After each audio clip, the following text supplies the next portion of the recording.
Brian, thank you very much. Okay. You never know. The next Prime Minister might be watching and listening. Let's hope so. Sally, thank you very much for talking to us from Citizens Advice. And as I said a little earlier, we are going to talk to the woman who runs this incredible charity, this incredible food bank, a little later this afternoon. Victoria Derbyshire in Ipswich, thanks so much. Alexandra Lloyden is a personal finance expert at wealth management company St James's Place and joins us now. Alexandra, not everyone is going to be able to afford this. Not everyone has several £1,000s sitting in the bank ready to pay greater prices. What can people do? That's right, James. We're heading into more challenging times given the price cap hike. There's three things I would say to people. Firstly, reviewing and prioritising your outgoings and asking for advice on doing that. So to echo some of the points that Sally just made around budgeting, but I know that's not going to be an option for some people. So for those who may have already done that or are finding that more and more challenging, ensure you understand what government support you're entitled to, and make sure that you are claiming what you're entitled to. And then thirdly, suppliers are offering grants, payment plans, breaks, reductions. Engage with them early and plan ahead.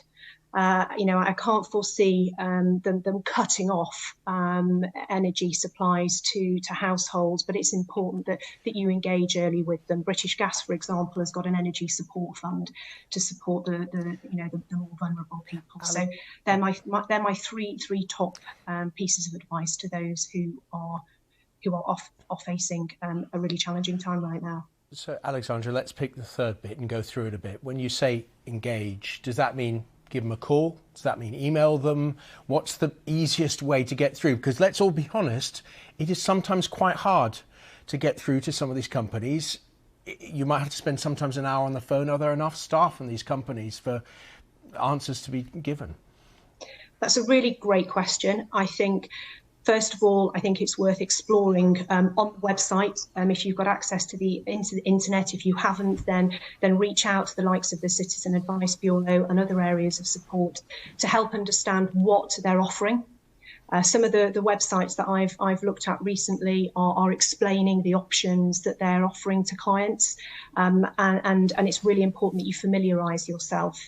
And then there are numbers available, and there are also email addresses. I would suggest trying to call and speak to somebody, albeit I appreciate that the call volumes are going to probably be quite high and it's going to be difficult to get through to people right now. So, if you can't get through on the phone, then email. There's email details and contact details on most of the websites that the providers that I've looked at recently. That's how I would be attempting to reach out and contact them. And of course, this means that people would have to be proactive, they'll have to be online. But there will be other people, some of them who'll be watching now, who might just be overwhelmed or who might not be really good at using the internet or who might just be scared to pick up a phone. What about those overwhelmed people, those people who might be over the age of 80? How might society as a whole make sure that those people don't fall through the cracks? Again, a really good point to raise. I mean, if I look at the research that St James's Place has done recently, the cost of living crisis is causing 1 in 5 Brits to suffer from stress-related conditions.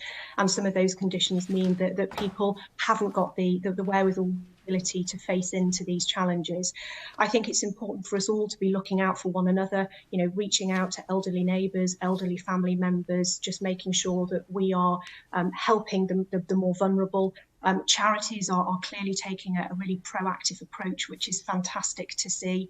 And I think it's a collective effort of everybody to support each other at times like this. Alexandra Lloyden, thank you so much for joining us. Thank you.